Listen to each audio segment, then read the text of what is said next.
morning. Today is March 1st, and this is The View with Catherine Chang. Today's topic is China to hold Taiwan pineapple imports. The Chinese government announced last Friday that they will ban the imports of Taiwan pineapples starting March 1st today, and this has caused huge controversy. The Chinese Customs Agency kind of claimed the reason is that they found mealybugs in 13 batches of Taiwan pineapples. But I think the real reason is that China is unhappy with the U.S.-Taiwan cooperation in restructuring the semiconductor supply chain. In particular, the White House described Taiwan as an important partner. Obviously, China is using Taiwan pineapples as a counterattack.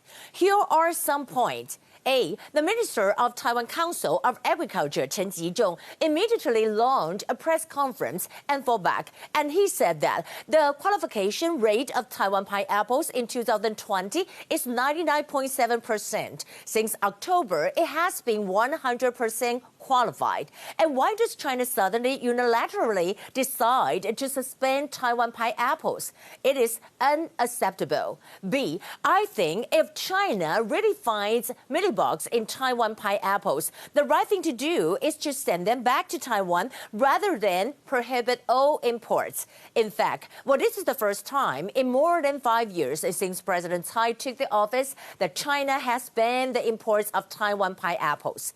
C. I think the pineapple incident is China's way of suppressing Taiwan. Why? First, the format is that China bought pineapples from Taiwan at first, and then they hired Taiwan farmers. Eventually, they got the planting techniques and banned the imports from Taiwan. And this is like China's plot to weaken Taiwan's agriculture industry. Second, on February 24th, the U.S. President signed an executive order to restructure the supply chain with Taiwan, Japan, and Australia. And 2 days later, China announced to hold imports of all Taiwan pineapples. Isn't it coincidence? Well, the pineapple incident was not the first and will not be the last. But Taiwanese people will never shy away from any suppression. Here are the top stories. Today, we have 0 confirmed cases. First, I want to talk about what's happening in Myanmar. There were 18 protesters killed after police opened fire. We see that the police in Myanmar have fired tear gas, water cannon, and stun grenades to protesters. At least 18 people dead. Well, it is the highest single-day death toll among protesters who demand the restoration of Aung San Suu Kyi and her elected government. UN condemns escalating violence in Delhi's day of protests so far. We know the UN Human Rights Asia post on Twitter is saying that we strongly condemn the escalating violence against protesters in Myanmar and call on the military to immediately hold the use of force against peaceful protesters.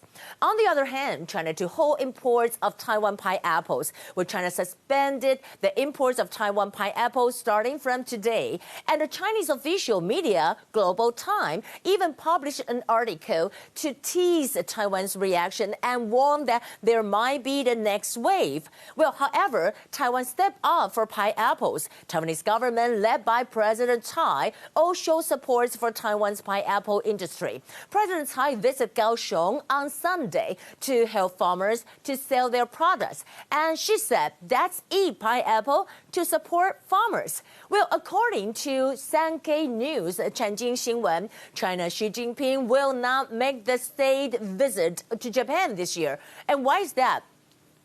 Well, they said that a continued delay also comes amid simmering tensions between Japan and China over dispute islands in the East China Sea and Beijing's crackdown in Hong Kong. After putting Xi's visit on hold last year, Japan's government said they would arrange an itinerary for a better time. But I wonder when that will be. Well, as to the U.S. former President Donald Trump, he returns to public stage as CPAC, conservative political Political Action Conference, and he said in the speech saying that, well, it is far from being over. I'm not starting a new party. That is a fake news. A Republican president will make a triumphant return to the White House, and I wonder who that will be. Well, the former U.S. Secretary of State Mike Pompeo also made appearance at the CPAC, and he links into pro-Trump land in CPAC speech. And he said that, I heard President Biden saying America is back. Back to what? Back to President Biden killing a pipeline? In the end, let's take a look at COVID-19.